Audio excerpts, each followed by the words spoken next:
Since the doors opened this morning, we've been run off our feet, but that's always good news.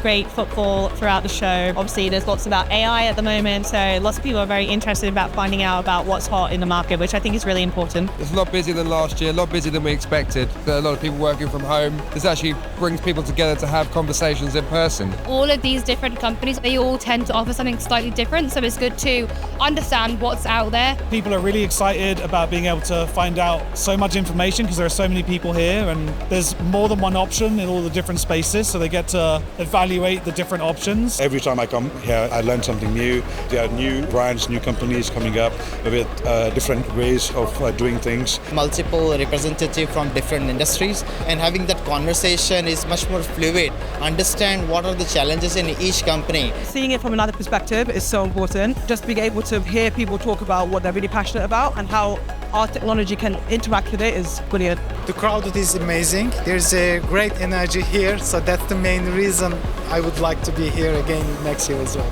It's been fantastic. You can see we've got the basketball here, so that's been a great sort of addition this year. We've had a lot of audience come in and obviously play some basketball and also find out about what we do here at Mint. There's a great atmosphere, good people, good vibes, and it's much better to be live.